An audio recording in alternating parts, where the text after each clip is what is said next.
جمعے کو ایران کے وزیر خارجہ باسر اخچی نے اعلان کر دیا تھا کہ ایران لبنان میں جنگ بندی کے اطلاق کے بعد اسٹریٹ آف ہرمز کو کھول رہا ہے، اور اس کے بعد صدر ٹرمپ نے کئی پوسٹ میں اس عمل کو خوشائند قرار دیا اور پاکستانی حکام کا شکریہ ادا کیا۔ مگر ساتھ ہی ٹرمپ نے اپنی ایک پوسٹ میں یہ کہہ دیا کہ ایران کی جانب سے اسٹریٹ آف ہرمز کھولنے کے اعلان کے باوجود امریکہ ایران کی بحری ناکہ بندی برقرار رکھے گا جب تک کہ کوئی مستقل معاہدہ نہیں ہو جاتا۔ اور پھر اب باسر اخچی کی پوسٹ کے چند گھنٹوں بعد پاسداران انقلاب سے قریب سمجھے جانے والی ایران کی نیم سرکاری خبر ایجنسی تسنیم نیوز نے اب باسر اخچی کے اس بیان پر ہی تنقید کر دی اور لکھا کہ ہمارے ملک کے وزیر خارجہ باسر اخچی نے ایک ٹویٹ میں لکھا کہ لبنان میں جنگ بندی کے بعد اسٹریٹ آف ہرمز جنگ بندی کے باقی عرصے کے لیے کمرشل بحری جہازوں کی آمد و رفت کے لیے مکمل طور پر کھلی رہے گی۔ اب باسر اخچی کی جانب سے ضروری اور مکمل وضاحت کے بغیر کی گئی اس ٹویٹ کی وجہ سے اسٹریٹ آف ہرمز سے گزرنے کی شرائط، تفصیلات اور طریقہ کار کے بارے میں مختلف قسم کا ابہام پیدا ہو گیا اور اس پر کافی تنقید بھی ہوئی۔ اس ٹویٹ کو بغیر کسی زبانی وضاحت یا کم از کم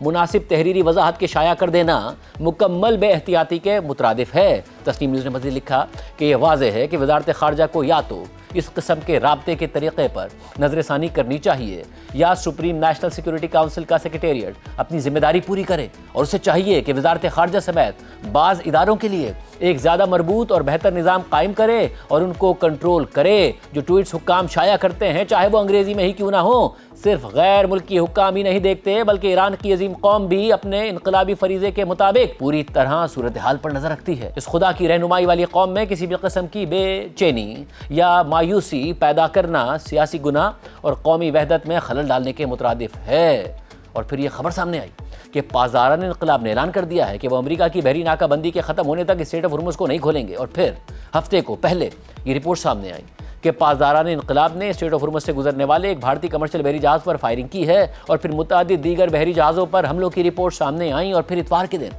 اسٹریٹ آف ہرمز سے ایک بھی جہاز نہیں گزرا، جو کہ جنگ شروع ہونے کے بعد شاید پہلا ایسا دن تھا، کیونکہ جنگ شروع ہونے کے بعد اسٹریٹ آف ہرمز سے ایرانی جہاز گزرتے رہے، مگر اب اسٹریٹ آف ہرمز مکمل طور پر بند ہے۔ جیسا کہ آپ اس وقت دیکھ سکتے ہیں، یہ نقشہ دکھا رہا ہے کہ پہلے بہت سارے جہاز گزرتے تھے، مگر اب اسٹریٹ آف ہرمز سے کوئی جہاز نہیں گزر رہا ہے۔ حالانکہ صدر ٹرمپ دعویٰ کرتے ہیں کہ انہوں نے ایرانی نیوی تباہ کر دی ہے، مگر پاسداران انقلاب کے پاس سرنگوں میں چھوٹے اٹیک بوٹس موجود ہیں جن کے ذریعے وہ اس اہم راستے کو کنٹرول کرتے ہیں۔ اس ساری صورتحال میں پاکستان کی اعلیٰ قیادت نے ایرانی قیادت سے اہم رابطہ بھی کیا ہے۔ کل ایران کے صدر مسعود پزشکیان کی وزیر اعظم شہباز شریف سے فون پر گفتگو ہوئی، جبکہ ایرانی وزیر خارجہ باسر اخچی کا پاکستان کے نائب وزیر اعظم اور وزیر خارجہ اسحاق ڈار سے بھی رابطہ ہوا ہے۔